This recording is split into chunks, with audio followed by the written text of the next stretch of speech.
हमने सुना है अपने जिंदगी के अंदर बड़ी बड़ी कामयाबियां या नाकामयाबियां या वक्त के साथ होने वाले दुराचार या घटनाओं के कारण बड़े बड़े चर्चित चेहरे उभर कर सामने आए हैं। आज फिर से एक नए चर्चित चेहरे के ऊपर बात होगी। नाम है उसका फूलन देवी।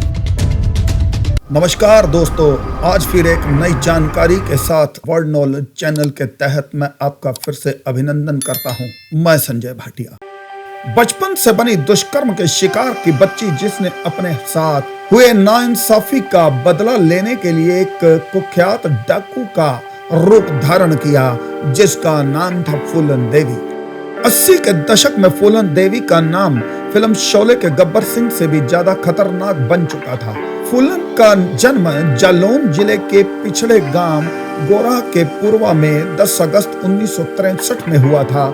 जब फूलन देवी बड़ी हुई तब उन्हें पता चला कि उनके चाचा ने उनकी जमीन हथिया ली थी, जिसके बाद वे 10 साल की उम्र में ही चाचा के खिलाफ धरने पर बैठ गई थी, जिस दौरान उसके चाचा ने उसके सिर पर पत्थर से हमला किया, जिसका निशान उसके माथे पर मरते दम तक रहा।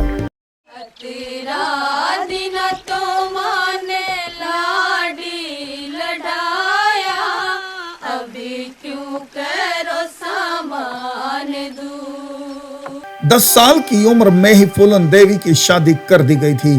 30 से 40 साल बड़े आदमी ने उससे लगातार बलात्कार किया। शादी के कुछ साल तो बड़ी दिक्कतों में निकल गए, लेकिन उसके बाद फूलन देवी अपने घर में वापस आ गई। कुछ दिन बाद उसके भाई ने उसे वापस अपने ससुराल भेज दिया। वहां जाकर पता लगा कि उसके पति ने दूसरी शादी कर ली है। तब उसके पति की दूसरी पत्नी ने फूलन की बहुत बेइज्जती की, जिसकी वजह से उसे घर छोड़कर वापस आना पड़ा। उसके बाद फूलन का उठना बैठना कुछ नए लोगों के साथ शुरू हो गया। वह लोग डाकू गैंग से जुड़े हुए थे। धीरे धीरे फूलन देवी उनके साथ घूमने लगी। गैंग में फूलन देवी के आने के बाद सबके बीच आपस में बहस होने लगी। तब विक्रम ने सरदार बाबू गुज्जर की हत्या कर दी और विक्रम खुद सरदार बन बैठा। फिर फूलन देवी विक्रम के साथ रहने लगी। एक दिन फूलन विक्रम के साथ अपने पति के गांव गई, उसे बहुत पीटा। फिर इस गैंग की भिड़ंत हुई ठाकुरों के गैंग के साथ। श्री राम ठाकुर और लाला ठाकुर का एक गैंग था जो बाबू गुज्जर की मौत का जिम्मेदार फूलन को ही मानता था। फिर दोनों गुटों में लड़ाई हुई और विक्रम को मार दिया गया।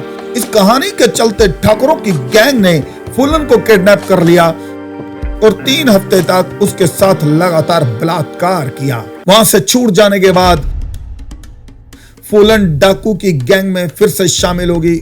1983 में एक गांव में गई, जहां उसने उन 2 शख्स को पहचान लिया जिन्होंने उसका बलात्कार किया था। जब उन दोनों से उनके बाकी साथियों के बारे में पूछा गया तो उन्होंने कुछ नहीं बताया।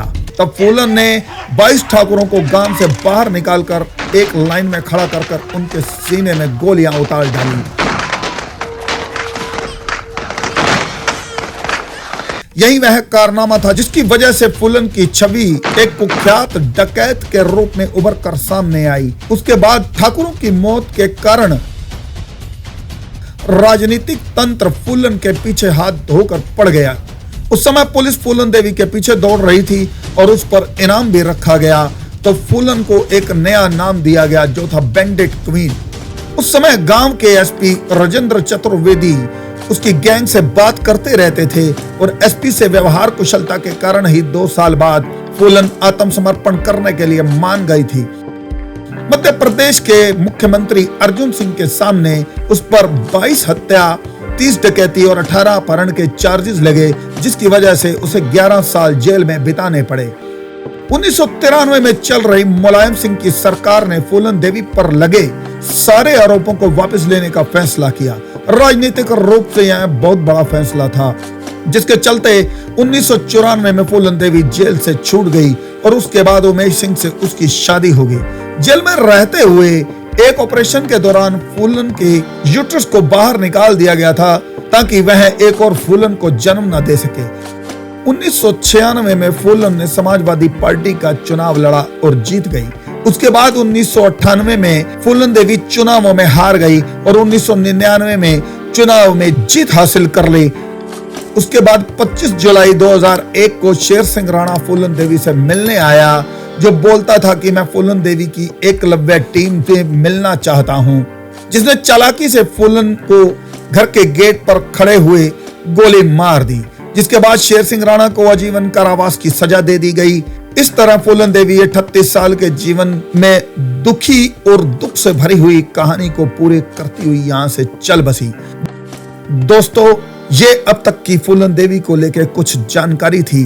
वीडियो अगर आपको पसंद आए तो लाइक और शेयर जरूर कीजिएगा और कमेंट सेक्शन में जाकर कमेंट करना ना भूलिएगा। धन्यवाद।